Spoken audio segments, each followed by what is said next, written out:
দেখো তোমার জন্য কি আনছি।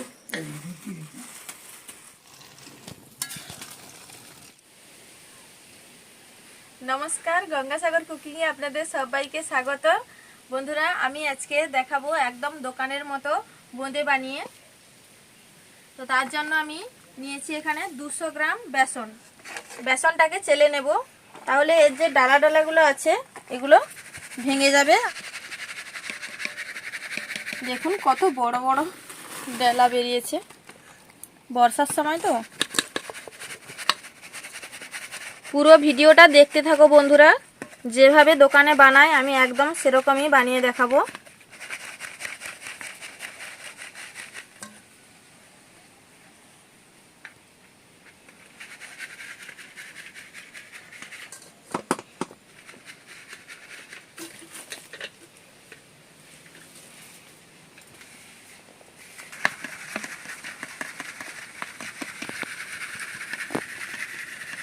বেসনগুলো আমি চেলে নিয়েছি।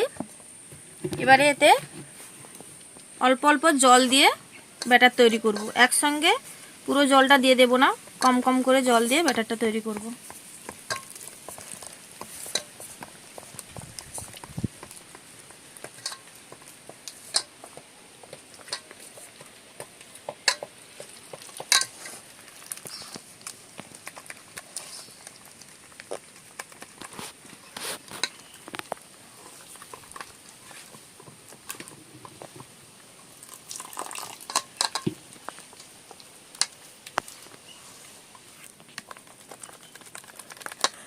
হাতে বেশ ভালো করে আমি ফেটিয়ে নেব।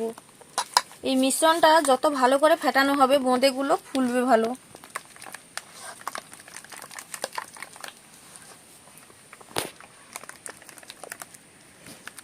এর মধ্যে যেন কোনো দানা দানা না থাকে।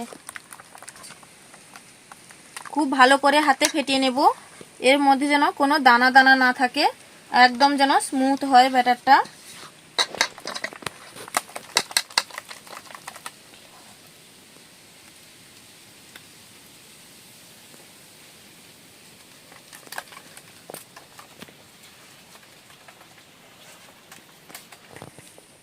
মিশ্রণটি একটু বেশি সময় ধরে আমি ফেটিয়ে নেব, আর ততক্ষণ তোমরা গিয়ে আমার চ্যানেলটা সাবস্ক্রাইব করে দাও। ভালো করে বেসনটা দেখুন, বেসনের মিশ্রণটা বেশ ভালো করে ফেটিয়ে নিয়েছি। এর মধ্যে এবারে দিয়ে দেব 1 চামচের মতো ঘি। ঘিয়ের গন্ধটা বেশ সুন্দর লাগবে, আর এর স্বাদটাও বেশ ভালো হবে।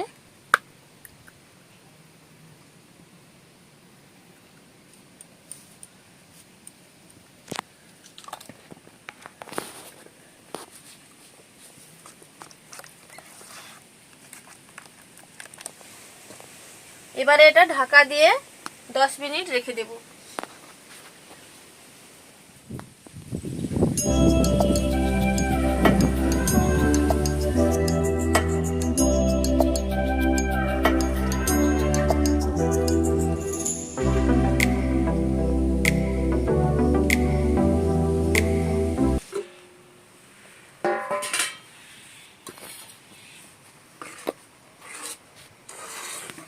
বন্ধুরা, যেহেতু একদম দোকানের মতো বানাবো, তাই কিছুটা ব্যাটার এই যে আলাদা করে নিয়ে আমি ফুড কালার মিশিয়ে দেব। এতে শুধু দেখা সৌন্দর্যের জন্য, স্বাদের কোনো পার্থক্য হয় না।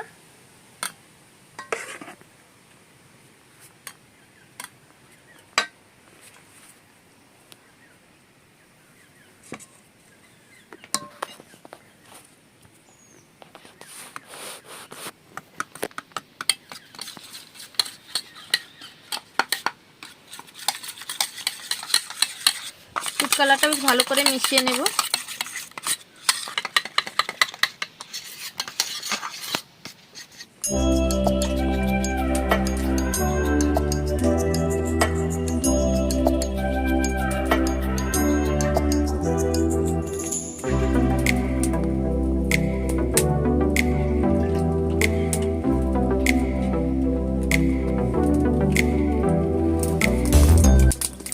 বোঁদে বানানোর জন্য আমি এই ছিদ্র যেহেতু একটা পাত্র নিয়েছি, এটাতেই বানাবো আমি।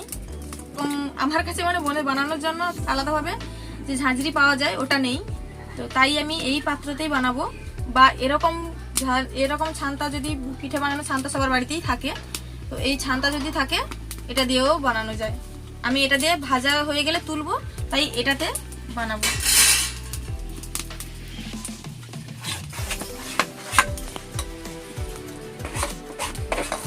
কড়াইতে সাদা তেল দিয়ে দিয়েছি, তেল গরম হয়ে গেছে। একটু বেশি পরিমাণে তেল দিয়ে বানালে ভালো, তেল বেশি খরচ হবে না, কিন্তু ভাজার সময় পর্যাপ্ত পরিমাণে তেল থাকলে বুন্দিটা ভালো হয়।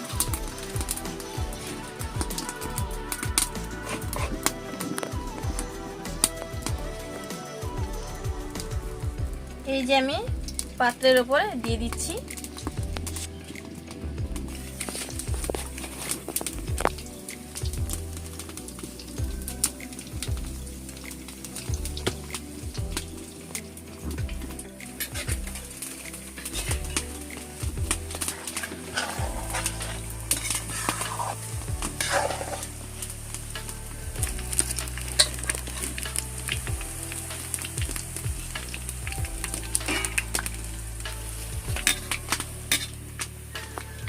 বোঁদেগুলো এবারে ভাজা হয়ে গেছে, তুলে নেব। বেশি কড়া করে ভাজবো না, তাহলে ভেতরে রস ঢুকবে না।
এবারে রঙিনগুলো ভেজে নিচ্ছি।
সবগুলো বোঁদে আমার ভাজা হয়ে গেছে। এবারে চিনির শিরাটা তৈরি করে নেব। আমি এই বাটিতে মেপে চিনি নেব।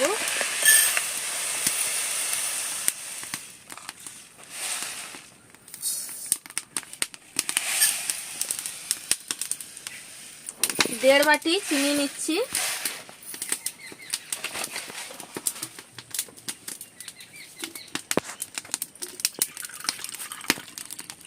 এক বাটি জল দিয়ে দিচ্ছি।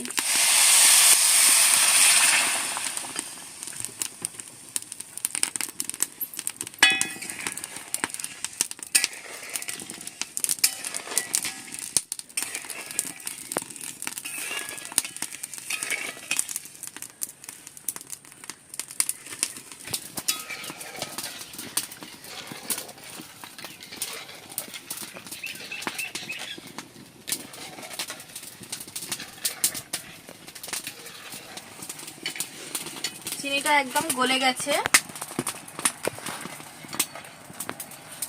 3টে ছোট এলাচ আমি ফাটিয়ে রেখেছি, সেগুলো দিয়ে দিচ্ছি এবারে। চিনির শিরাটা একদম রেডি হয়ে গেছে, খুব বেশি ঘন করা দরকার নেই। এই যে একটা চটচটে ভাব চলে এসেছে, একদম রেডি হয়ে গেছে চিনির শিরাটা। এবারে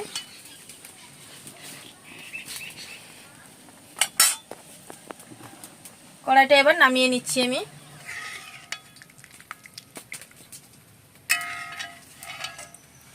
চিনির শিরা নামিয়ে নিয়েছি, এবার এই বোঁদেগুলো চিনির শিরার মধ্যে মিশিয়ে দেব।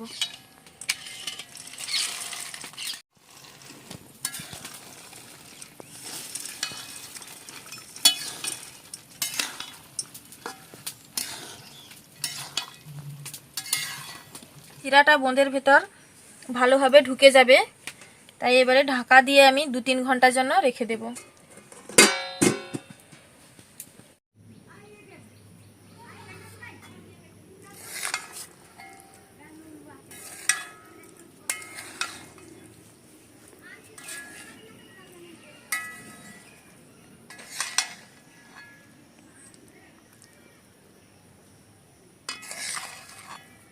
বন্ধুরা দেখুন, একদম দোকানের মতো বোঁদে আমার তৈরি হয়ে গেছে। দেখুন বন্ধুরা, একদম দোকানের মতো বোঁদে তৈরি হয়ে গেছে। দোকানে এরকম একটু রসালো থাকে।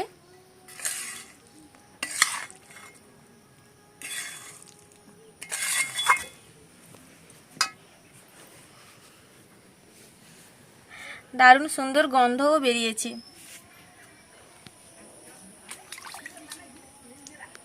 সামনেই আসছে রাখি পূর্ণিমা, তো তোমরাও বাড়িতে এরকম মিষ্টি বানাও আর ভাইদেরকে খাইও।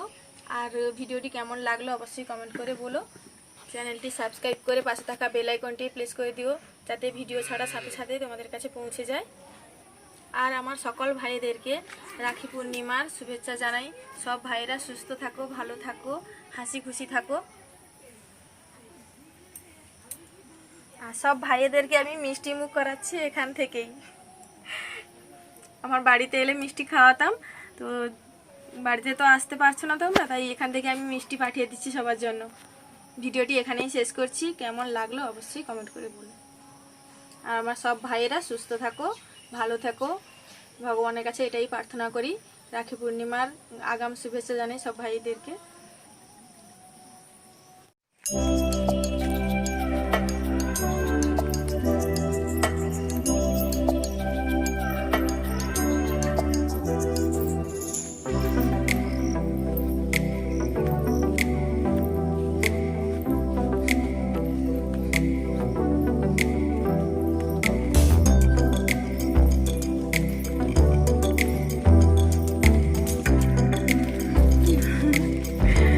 কি আছে দেখো।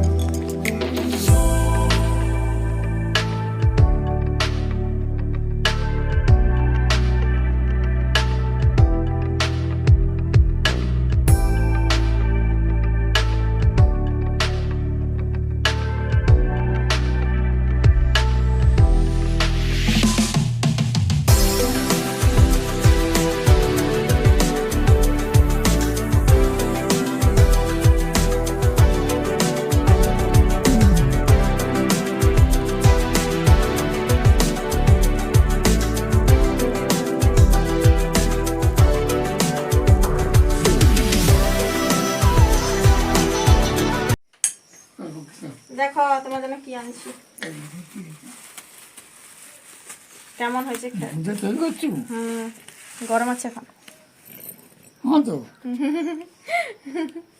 বন্ধে বন্ধে খাচ্ছে বন্ধে খাও, খেয়ে বলো কেমন হয়েছে। ফার্স্ট ক্লাস ফার্স্ট ক্লাস ঠিকঠাক আছে। ঠিক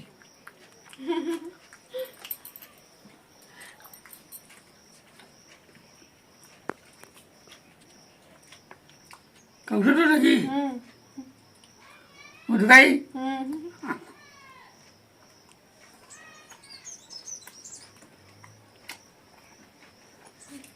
ভালো হয়েছে তো দাদু? ভালো খারাপ না। প্রথম তৈরি করছি, কেমন হয়েছে? বাহ, খুব ভালো।